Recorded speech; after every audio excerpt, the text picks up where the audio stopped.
The featherweight GOAT Alexander Volkanovski back in action over the weekend. We are recapping the entire UFC 325 card from Saturday night, as well as maybe a little trouble in paradise out in Denver. And we're going to kind of take our first look at the Chiefs offseason and what that could look like in this episode of the Papa Sharonos podcast.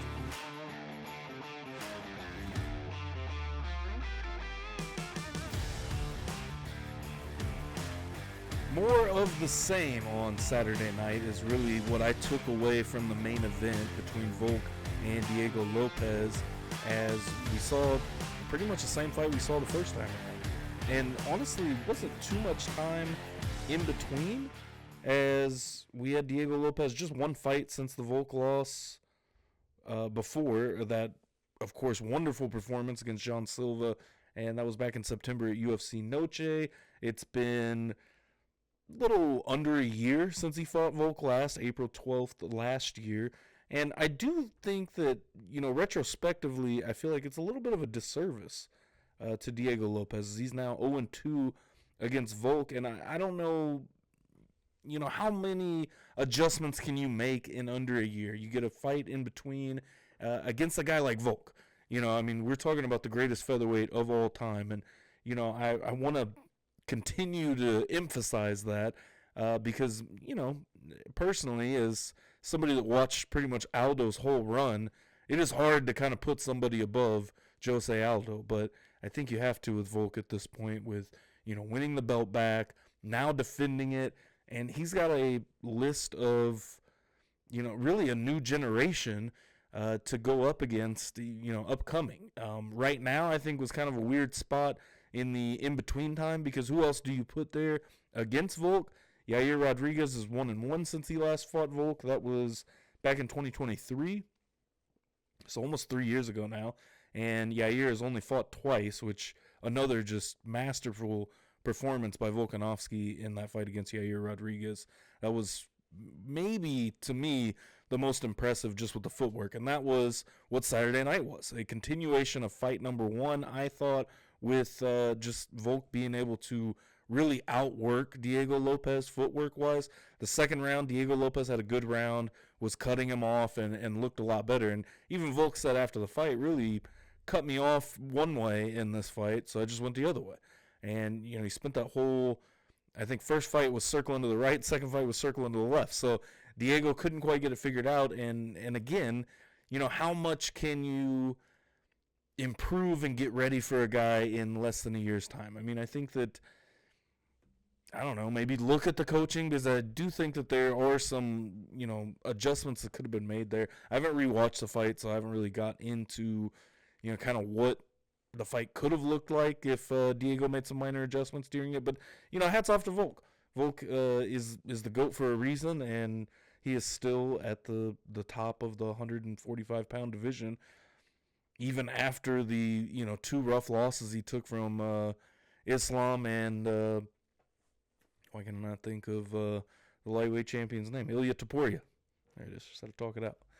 But either way, great performance from Volkanovski. He shows us all why he is the great. And so what does that mean for the 145-pound division coming up? Yair Rodriguez, who we were just talking about, is still ranked at number 3. I want to look at Aljamain Sterling because he's ranked 5. He's coming off of a win over Brian Ortega. That was in August. He did lose to Evlov, who has a big fight against Lerone Murphy coming up that will give us the number one contender for Volkanovski's title. And, hopefully we'll see that. That's March 26th. I wrote it down, I think. Let's see what I put down here. 21st. So March 21st, we'll see Evlov versus Lerone Murphy. That's going to be in the UK. Big fight for Lerone Murphy in his home country. And that's what we're going to have next. I don't think that you can jump from the Ortega win up to a title fight if you're Aljamain Sterling. Maybe if they put it in this slot and we saw Sterling versus Volk on Saturday night, I think maybe you could make a case for that. Then you get John Silva at 6th, so he's kind of like the budding contender. I would say him and Aljamain Sterling or Yair Rodriguez would be the next match to make after Jean Silva beat Arnold Allen at UFC 324 last weekend. So I think you do have some interesting matchups upcoming for the 145-pound division. Again, Murphy Evloev is going to be the one that decides who's Volk is going to fight next. He talked about that in his post-fight interview, that he was ready to watch that fight and see who was next for him. So Volk is very much ready to defend and continue on a second title reign at 145 pounds.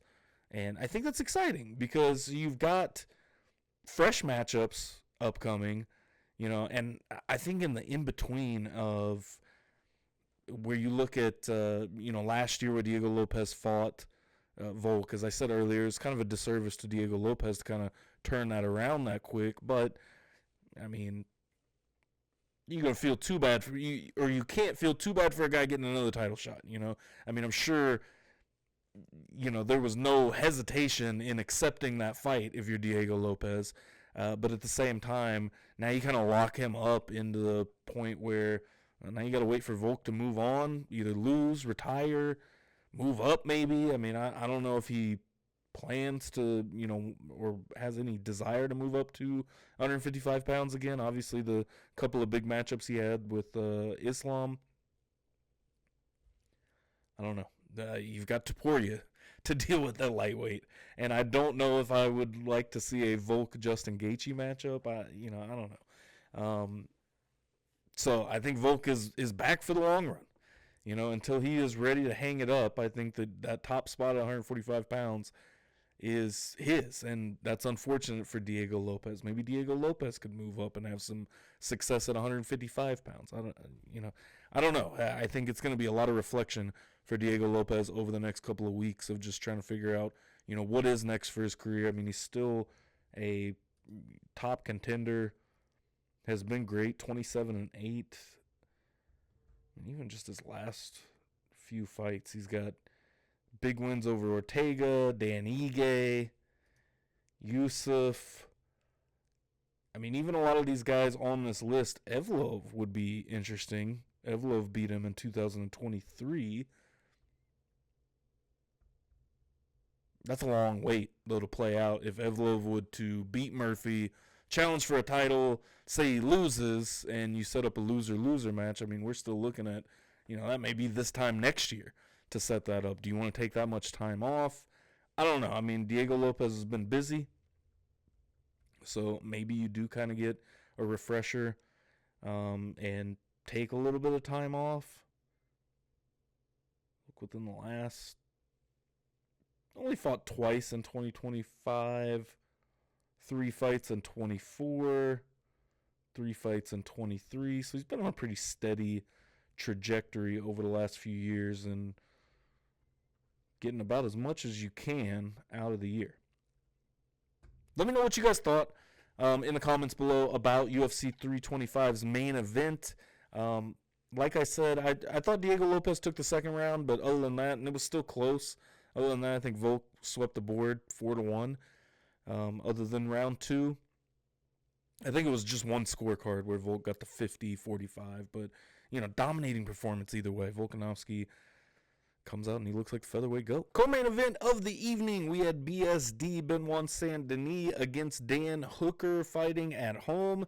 And this one was a barn burner, exactly what we expected. BSD gets the finish in round 2, and Dan Hooker at this point just seems like, and I mean, I guess he's pretty much said as so, because in the pre-fight hype he kind of talked about he wasn't even worried about getting himself to a title shot, but just wanting to run others' chances of a title shot. Dan Hooker is the equivalent of a team that is eliminated from the playoffs but can stop another team from winning the division or, making a wild card spot or something to that effect. He's just fighting to fight, which, hats off to him. And I'm sure he's making a pretty good paycheck each time he steps in the cage. But this fight was fairly one-sided. I mean, BSD looked pretty good in this fight. When you look at how the rankings shape out, now the rankings at the time of recording have not been updated from this card. But we had another big lightweight matchup that I'm going to talk about in a second that I think may have actually done more for Hoofy than it did for BSD beating Hooker. Hooker was 6th in the rankings. I mean, really probably switch spots. Take BSD up to 6, drop Hooker down. Because I don't know if you can drop Paddy Pimblett after that performance with Justin Gaethje from 5. Put BSD right there, and maybe that's a matchup to make. Although, I don't love the thought of having guys coming off of a loss facing guys off of a win. So I don't know. I don't know what you do if you're Paddy. Probably take some time off after, the kind of fight that we saw him go through with last weekend. But for BSD, he is going to move up in the rankings. Yeah, I'm interested to see where that kind of shapes things out. Obviously, we're waiting for Topuria to come back and face Gaethje, so that leaves Arman Tsarukyan. We got Charles Oliveira fighting Max Holloway for the BMF next, so that's going to solve itself, and maybe the winner of that fights Tsarukyan, depending on how long it takes for Gaethje to get, or for Topuria to come back, for Gaethje to face Topuria, which I feel like I read something that Topuria should be back fairly soon, or at least ready to fight. I know he's got a lot of personal stuff going on, and something to do with court. I don't know. I try not to get into the personal stuff too far, so we know he's out, and that's all we need to know. Or me personally, that's all I need to know. He's got some stuff to take care of. So this fight was, it was the fight that we expected. It was, no more, no less. I thought it was a pretty good performance. But when you move on down the card to Mauricio Hoofy against Rafael Fiziev, this fight was not what I expected. I know I didn't get to the picks on Thursday. I didn't have a podcast last Thursday, and that's what I planned to do with it. And may have just been subconsciously because a lot of these fights, I had no idea who the hell was going to win, honestly. BSD I would have went with. I kind of had the thought that Lopez could make the adjustments and maybe beat Volk. And, it's just that narrative of Volk is old. You know what I mean? Like, how much time does he have left? We've seen him get knocked out a couple of times recently, so I thought maybe, this is the chance that Diego Lopez needed, but, I would have probably got that wrong, just going with Lopez either way. This one I definitely would have got wrong. Fiziev, I had winning this fight against Mauricio Hoofy, and, the power was there. Second round finish, 30 seconds left in the round, and, Fiziev had some moments, but I feel like, Hoofy had kind of been controlling the fight for the most part. Well, I don't know. The power of Hoofy is really what, changed everything, because when he was throwing, he was winning, but there was so much time in between, and they even talked about that on commentary where, Fiziev is getting in 2 to 3 shots for every one that Mauricio Hoofy is throwing. So that was kind of the turn of the fight, and I think maybe Mauricio Hoofy maybe felt like while he was in there, when I, feel comfortable to put it together and find my rhythm, I'm going to finish this fight, and that's exactly what he did with 30 seconds left. So big win for him. He was ranked 14th coming in at lightweight. Fiziev ranked number 9, and then you had Hooker at 6, Benoit St at 8, so we'll see how that kind of shakes the lightweight rankings. Like I said, I think that you see Benoit St go up to at least 6. I don't know. Let me know in the comments what you guys think. Do you put him above Paddy at 5? I think the top 4 definitely stays the same. Obviously, you have Topuria, then you have Gaethje with the interim belt at 1, Tsarukyan at 2, Oliveira at 4, or Oliveira at 3, and then Holloway at 5. I can't count today, obviously.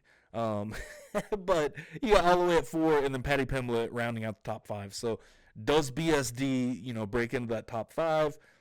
I wouldn't put him ahead of Paddy after Saturday. I think that he needs another fight to kind of push himself past that, which I don't think is a bad fight to make between him and Paddy. I don't know. But lower, I think Hoofy has to come up. And I don't know how far. Definitely top 10, I think, at 14, beating the number 9 ranked guy. In front of him, you've got guys like Michael Chandler at 12, Benel Dariush at 11, Moicano at 10. Fiziev was 9, as I said, and then you get into, where does Gamrot go at 7? He's kind of in the middle of all of these guys that fought on Saturday night, so we'll see. Either way, Mauricio Hufi is for real, and I think that he is going to get a serious matchup next, and we'll see him possibly, put himself in contention to challenge for a title. Moving on to the fight before that, Tai Tuivasa, fan favorite, personal favorite of mine. Love Bam Bam. I think it's time. He needs to hang it up. I mean, I think really what comes out of this fight to me is that his heart's not in it anymore. And it happens, It is what it is. It does happen, and you've lost now, I think it's 6 in a row. 3, 4, 5, 6, yeah. 6 fights. You have to go back to the Derek Lewis fight in 2022. Exactly 4 years ago. February 12th, 2022 was the last win by Tai Tuivasa over Derek Lewis. Second round finish. Very fun start to his career. We were all having fun early on in Hufi. That was a wonderful performance. But in Tai Tuivasa's career. Breaks into the UFC. I did not realize. I'm looking through all of his old fights now. I didn't realize Tai Tuivasa fought Junior Dos Santos. Lost to Junior Dos Santos in 2018. His first fight in the UFC came by knockout in the first round over Coulter. I don't even know who Coulter or Asker is. Then he got a big win over Andrei Arlovsky, which gave him JDS. He's got a couple of fights that I'm assuming he won. That's not giving me a winner or loser. I don't know, messed up the whole page. But either way, I should have had it on the other view where you guys can see what I'm doing too. But either way, I think it's time. I mean, 6 losses in a row is tough. They mentioned on commentary he came into the fight at over 300 pounds. I want to say it was like in the 340s or something like that he then had to cut down to heavyweight. And I mean, it's not like Tai Tuivasa is a big dude. He's not like a 6'5" heavyweight. I just don't think that he has the want to do it anymore. Honestly, if I'm being 100% honest. Trying to see what his height is. 74 inches. I'm American. I don't understand that in that context. But yeah. Tai Tuivasa. This was a winnable fight. And he looked good in the third round. And maybe you turn it around off that. But 6 losses in a row. Does the UFC keep Tuivasa around? He's still in the top 15 coming into this fight. And for Tuivasa, man. The heavyweight division's so weak. It's not hard to stay relevant. And, he was facing Talison Teixeira, which Talison Teixeira is kind of, being marketed as like the next guy at heavyweight. Obviously, he had the loss to Derek Lewis. But, before that, I mean, what was it, 8 finishes in the first round, 8-0 in his career. And, the Derek Lewis one was like 30 seconds into the fight. They mentioned like a minute in, it was the longest fight he had had. So Talison Teixeira is a top flight prospect right now. And the UFC is obviously trying to push him into that upper echelon of the heavyweights, which, isn't hard to do. When you look at the entire division, let me go to the rankings and let's just stroll on to these heavyweight rankings right now real quick. Tommy Aspinall, of course, number 1, or the champion. Number 1 is Cyril Gane, who they will obviously have to run it back at some point. Volkov at 2, Sergey Pavlovich at 3, Curtis Blades 4, Waldo Cortez Acosta, who we saw at UFC 324 win. He is ranked 5. Talison Teixeira came into this ranked at 15. Tai Tuivasa still ranked at number 12. Do you cut Tai Tuivasa after this? If he does want to continue fighting?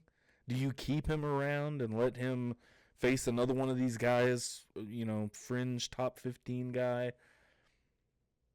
I don't know. What is the promoter sense? Try to build names off of Tai Tuivasa because he is such a fan favorite. If he's just going to go out there and lose. At least he's giving us exciting fights, although, that third round was rough. Both of them were so tired, but Tai was landing some shots. So, I don't know. I mean, it's either time to retire or time to go all the way back to the drawing board. Obviously, he hadn't fought in quite some time already.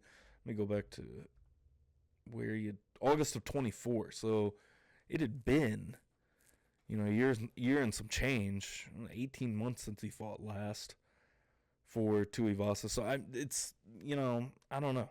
It's tough to say go back to the drawing board after you just were off for 18 months, came back and looked kind of the same as you did before. Where it's just these uninspired performances of gassing quickly and things of that nature. I don't know, man. I think it might be time to retire. Let me know in the comments what you guys think about Tai Tuivasa, what the future holds for him, and what do you think Tai Tuivasa should do? So let's move on to the prelims. I kind of want to just give some takeaways. I'm not going to lie. I was watching the Royal Rumble and missed a couple of these prelims, the early ones. But I do want to get into just kind of my takeaways of the prelims because there's a couple performances that really blew me away. Not a prelim fight. But Sakilo looked very good against Malarkey in the very first fight of the night, which I think I've seen both of them fight once, but I couldn't tell you when or where. I also thought it was cool. Ross Pearson, the real deal. Malarkey's coach. So, he had the interview before, which I do kind of like how they're interviewing the coaches before their fights. That was kind of a nice touch for UFC 325, I thought. But great performance. Gets a submission in the very first round. To the prelims. Billy Elikana. Very, very good performance because he was getting beat up by Junior Tafa at moments. He was standing in there, though, and handling, the stand-up exchanges and ended up with a submission victory in the second round. Elikana, he might step up another division. The light heavyweight and heavyweight divisions are not hard to break into to get there at the top. But I thought those last three prelims, out of all of them, not going to lie. So I just missed the early prelims. I thought Oban Elliott was Tim Elliott. For a minute, I was kind of tripping, thinking, how is Tim Elliott fighting at 175 pounds, or 170 pounds, as he usually fights at 125? That was where I first started watching the card. But these last three prelims between Billy Elikana and Junior Tafa wasn't a bad performance either. He looked very good standing up.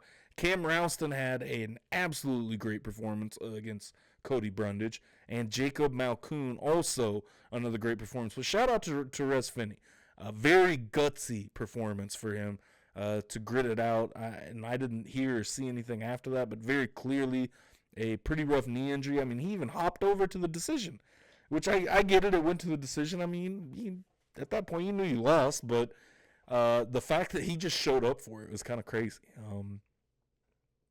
Yeah, I don't know.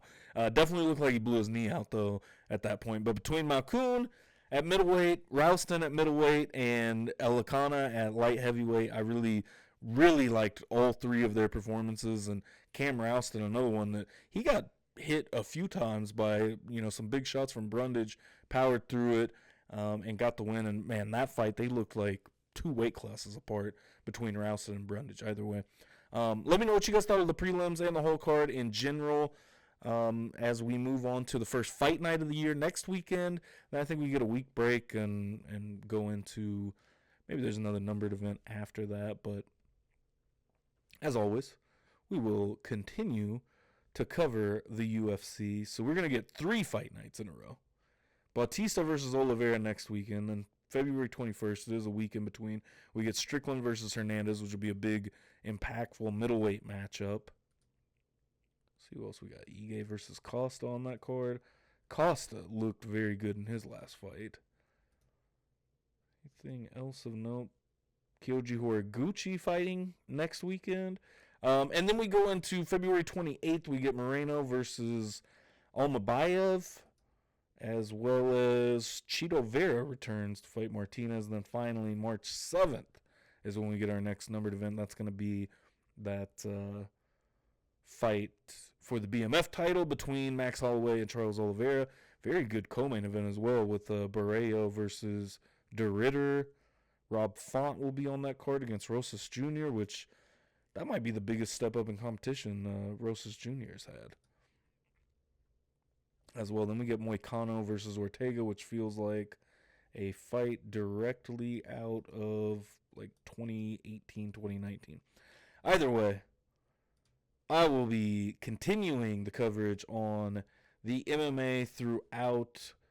Yeah, plenty of good fights coming up, though, over the next couple of months. So next up, I don't want to spend too much time on this, but I thought it would be interesting to touch on just because it's such a weird situation between Sean Payton and Bo Nix out there in Denver, where I'll play the clips, but just a very weird situation.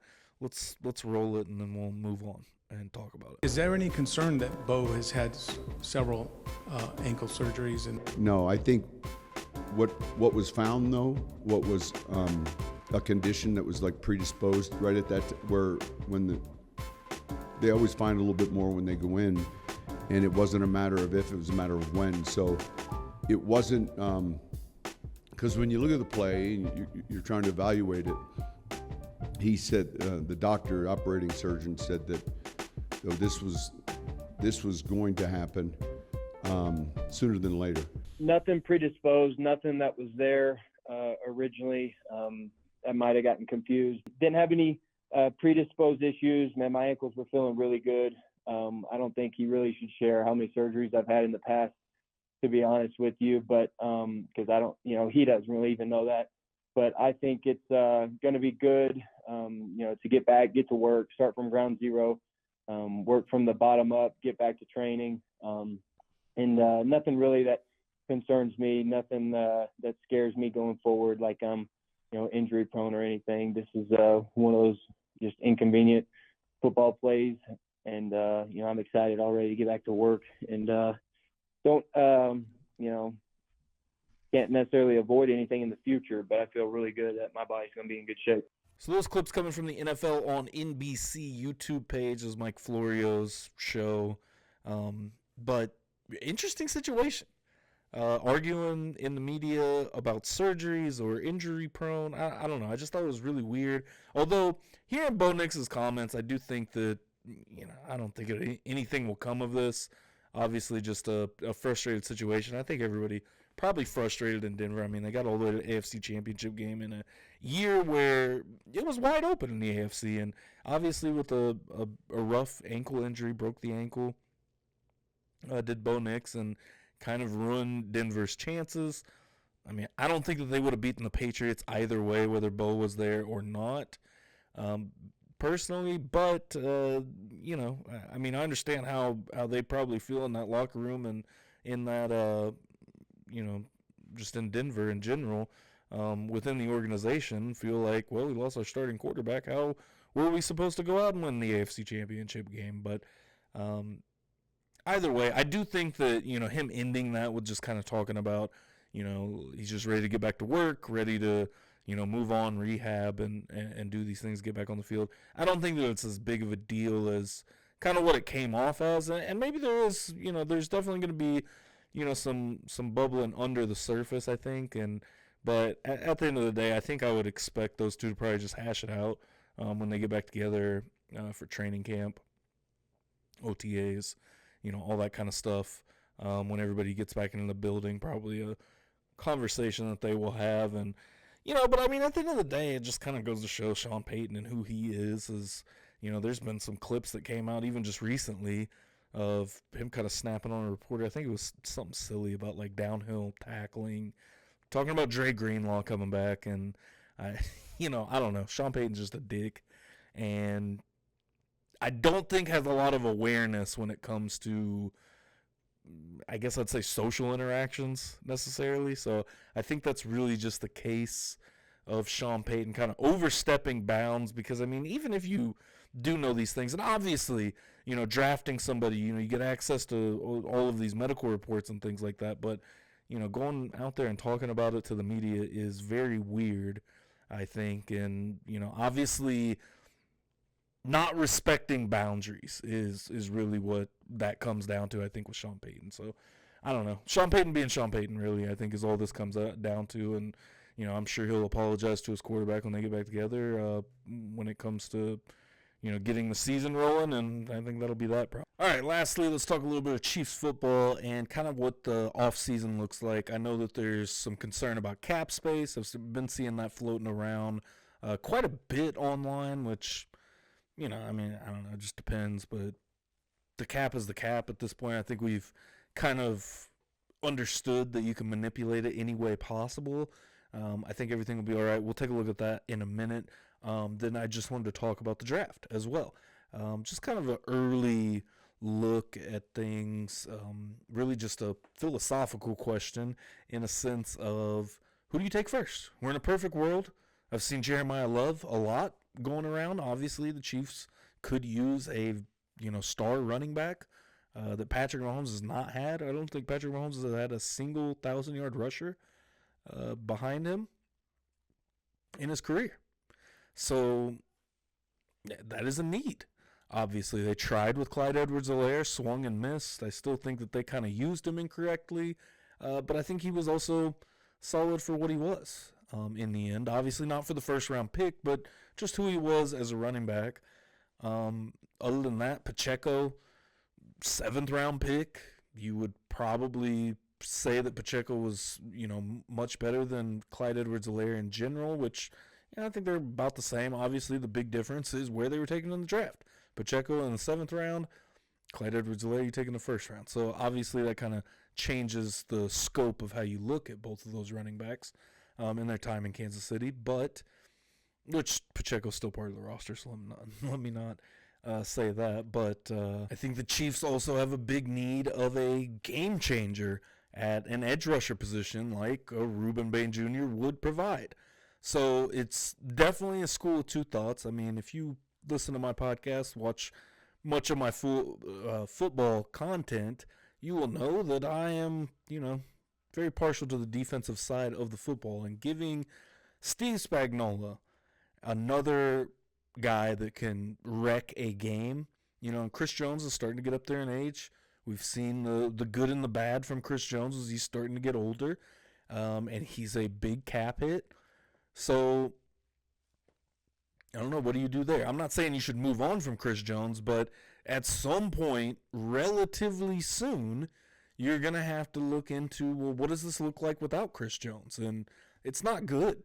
I don't think it's good. I mean, we saw the Chiefs perform fairly well a couple of years ago during the holdout with Chris Jones against the Detroit Lions. Obviously, they didn't win that game, but it could have been worse. Definitely not what you want to see out of the future of the defensive line for the Kansas City Chiefs. So my money is on Rueben Bain Jr. if he's there. Like I said, there's a perfect world right now that we're talking about.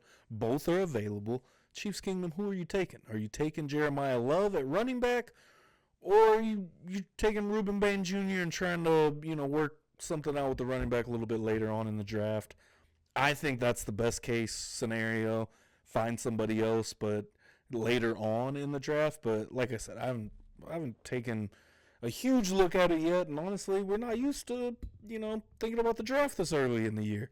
It's February 2nd. Usually the Chiefs are getting ready to play a game next Sunday, but it is sadly not the case this year. So I just wanted to do a little quick talk about the offseason, and obviously these are the conversations that we're going to be having moving forward. We got one more game to get through with the Seahawks and the Patriots in Super Bowl 60 this upcoming Sunday. I will be back this week on Thursday before to talk about the Super Bowl, break that down a little bit. But the last thing I wanted to get into was just a quick look at the cap space. Okay, let's start off by checking out this graph. This is all from overthecap.com. And let's look at the structuring. Obviously, the Chiefs right there at the very bottom, but they also have the broadest bar on the entire graph, and that's basically through restructures. So this is where the effective cap space is on the far left. I guess I don't think you can see my mouse. So the far left, the circle, and up here it shows that effective cap space. The square shows possible space with simple restructures, and the diamond with maximum restructures. So that is a broad span of cap space, possibly, for the Chiefs this offseason. So we get everybody, we're going to get down to the Chiefs as their $61 million over the cap at the current moment. Obviously, they're going to have to get under that before June 1, I believe, is the date when the new calendar year, the fiscal year, takes over for the NFL, and we move into 2026. But simple restructures $109 million in cap space. I mean, that's not too bad. I think we're all assuming Juwan Taylor gets cut. That's a hefty, contract off of the books. Other than that, I mean, maybe a Mahomes restructure. I don't know if Chris Jones restructure is really possible, but you look at this on the very end, possible cap space, $118 million over there. I just don't think that we need to worry about the cap space too much, Chiefs Kingdom. I think the cap space will be fine. They'll figure it out, where to be at to possibly add, make some additions. And honestly, with the Chiefs, I don't know how many additions you want to go out and make necessarily in free agency and things like that. And, obviously we'll get more into that down the road. Who's going to be really available once we get to that point? Maybe, some type of trade they could work out. I wholeheartedly think a Trent McDuffie trade is probably coming this offseason. I'd be, somewhat surprised if that doesn't happen, just with what we've seen out of Noel Williams. You probably get Jalen Watson back for a lot cheaper.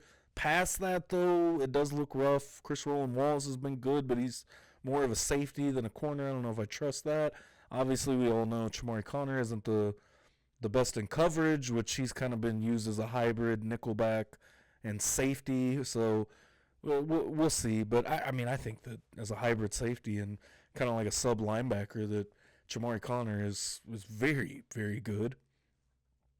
But we don't want to see him at nickelback. We don't want to see him in coverage, I think, is really what it comes down to. But we're going to get into all this, and I'm going to get into plenty of film. So also let me know in the comments below, if you are still here, who would you like to see on the film breakdowns this off season? I just realized, looking at this, I want to go up a little bit so you can see it. But that's that $118 million all the way to the right that I was covering on the screen.